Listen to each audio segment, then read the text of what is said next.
하나님 말씀 여호수아 19장 24절에서 51절까지의 말씀입니다. 여호수아 13장부터 시작된 땅 분배가 오늘 본문 19장으로 마무리가 됩니다.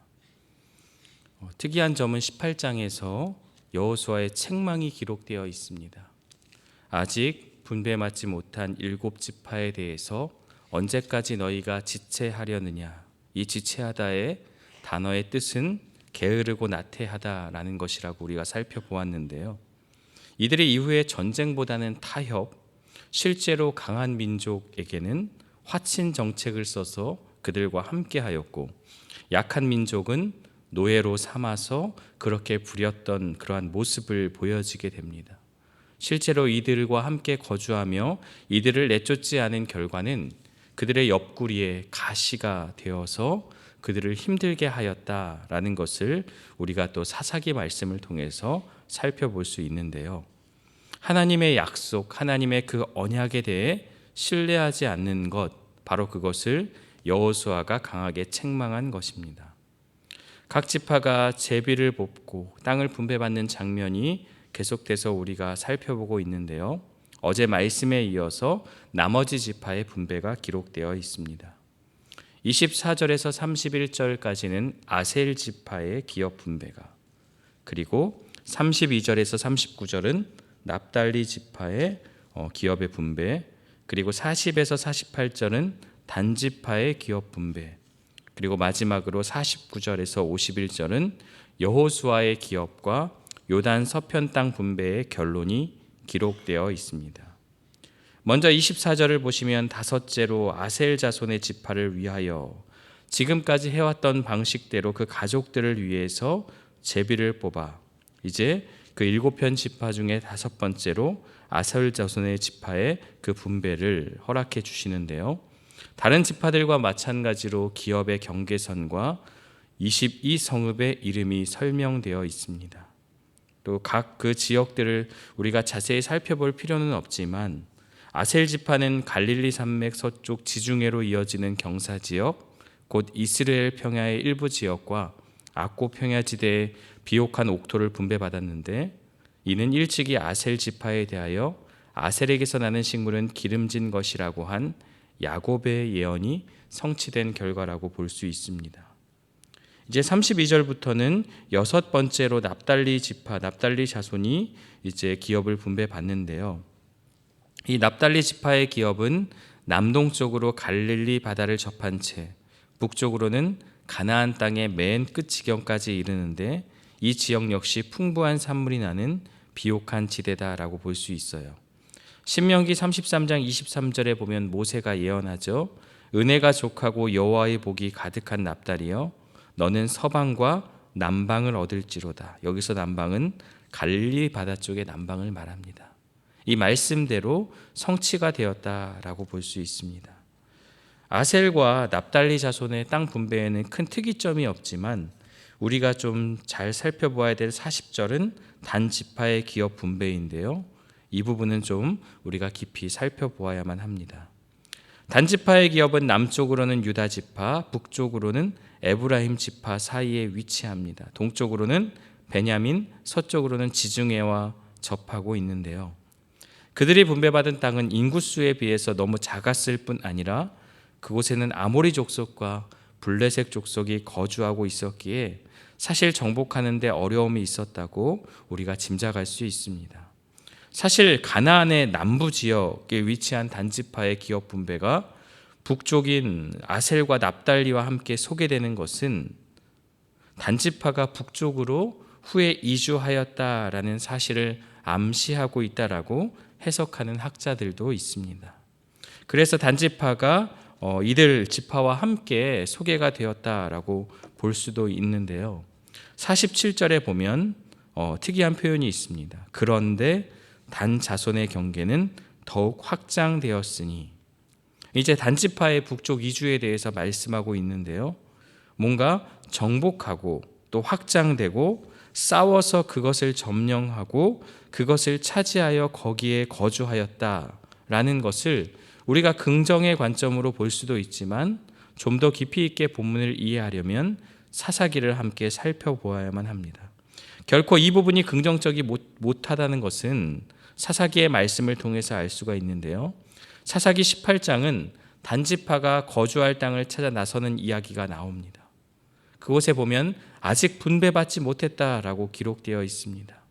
그런데 오늘 본문은 단지파가 분배받은 땅에 대해서 기록하고 있습니다. 뭔가 우리가 이 퍼즐을 좀 맞춰 보아야 하는데요. 에브라임 지파의 북쪽 땅과 유다 남쪽 사이에 있는 비옥한 땅이 단지파에게 배분된 몫입니다. 오늘 47절 이전까지의 그 땅들을 말하고 있는데요. 그곳에는 아모리 족속이 자리 잡고 있었다라고 말해요. 따라서 단지파가 그 땅을 무혈 입성할 수 있는 것이 아니라 이 아모리 족속과의 충돌이 불가피하다라는 것을 말합니다. 그런데 사사기에서 단지파가 이스라엘 지파 중에서 그때까지 기업을 분배받지 못했다라고 말하는데, 이는 땅을 분배받지 못한 게 아니라 그 땅을 차지하지 못한 것이라고 볼 수 있습니다. 그 땅을 차지하지 못했다.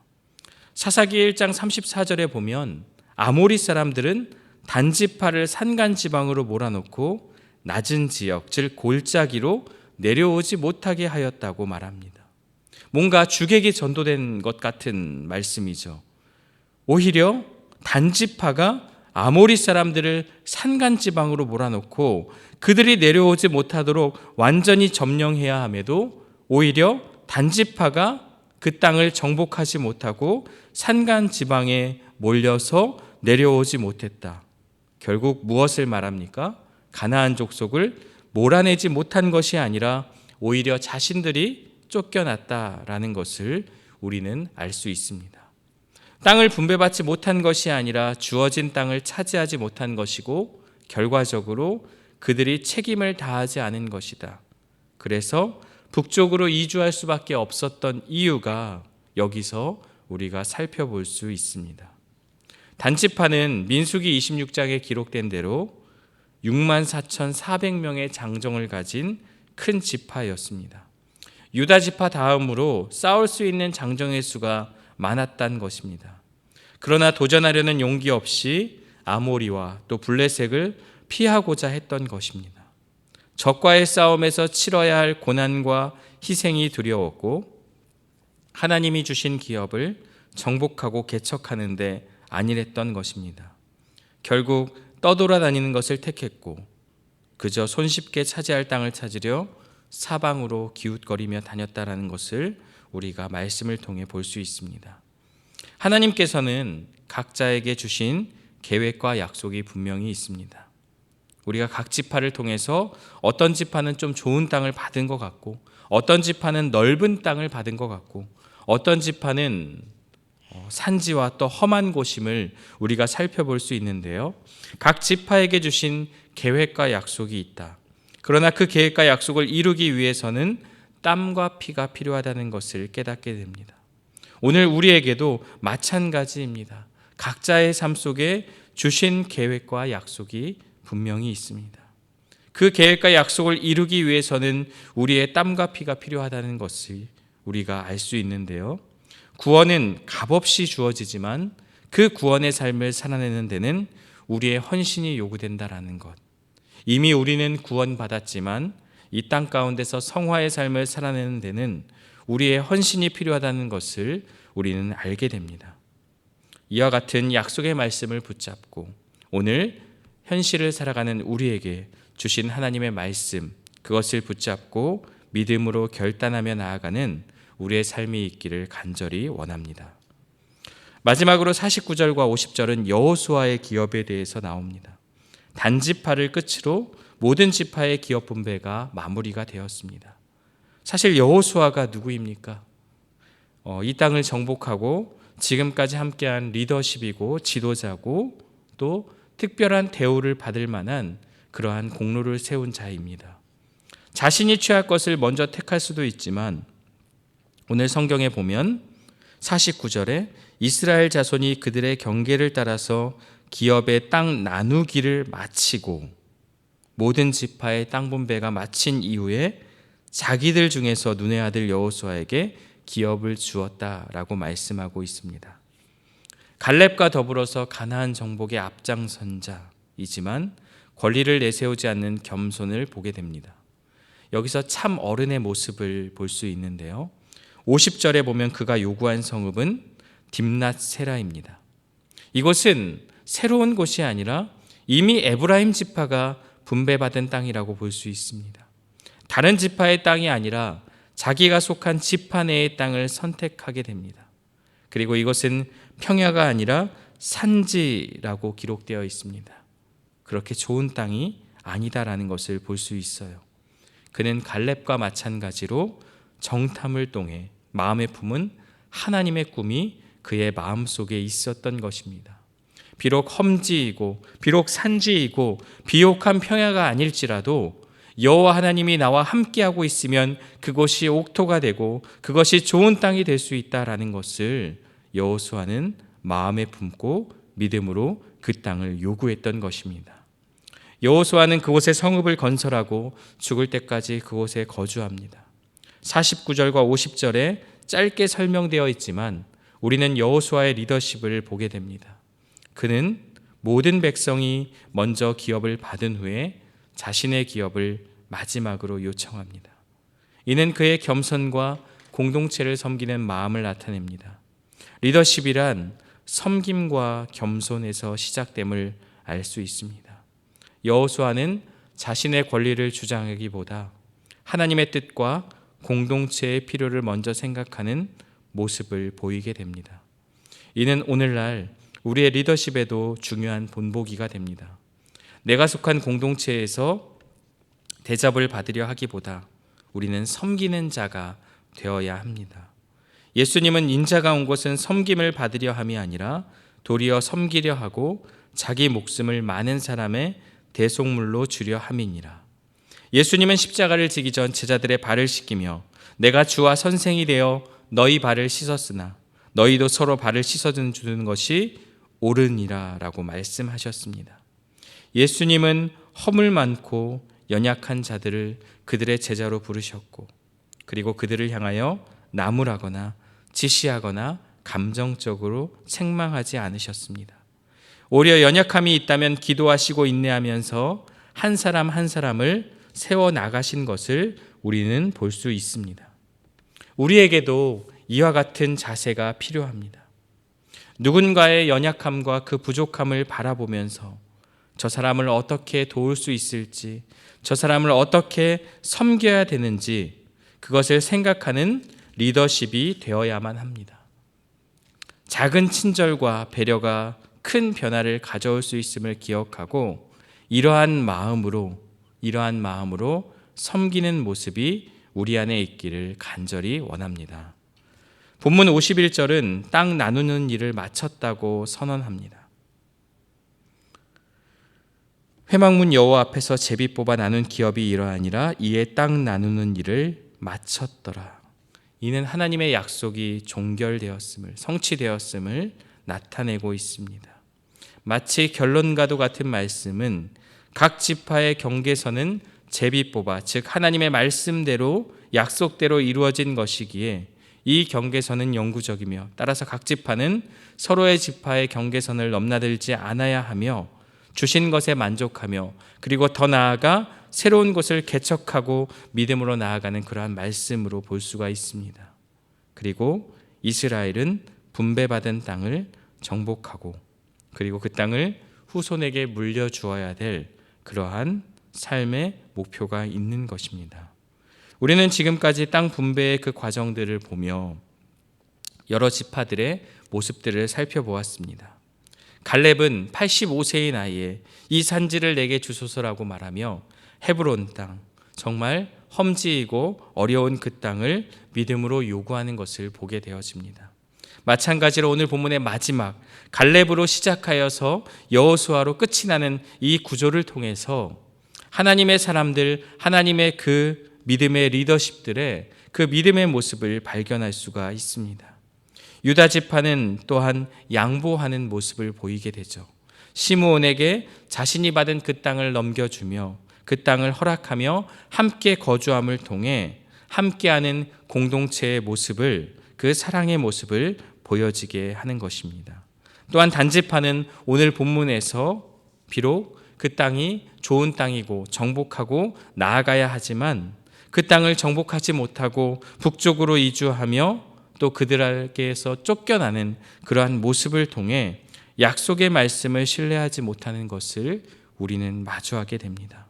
또한 시므온 지파도 그 땅을 분배받고 그리고 그 땅에 거주하면서 후에 유다와 함께 해야 함에도 그가 북쪽으로 나아가며 특별히 북이스라엘과 함께하는 모습을 통해 그 지파의 명목이 유지되지 못하고 사라지는 것을 우리는 살펴보았습니다. 특별히 이 지파들의 그 모습을 통해서 오늘 우리의 모습을 보게 됩니다. 우리에게도 각자에게 여러 가지로 허락하신 하나님의 약속의 말씀이 있습니다. 가정에서, 일터에서, 그리고 나의 삶의 현장에서 우리가 순종하고 믿음으로 나아가야 될 분량들이 있습니다. 그것이 어떠하든지 다른 사람과 비교하는 것이 아니라 나에게 주신 것에 만족하며 기쁨으로 그것을 성취하는 것, 그것은 말씀을 따라 살아가는 삶임을 기억하기를 간절히 원합니다.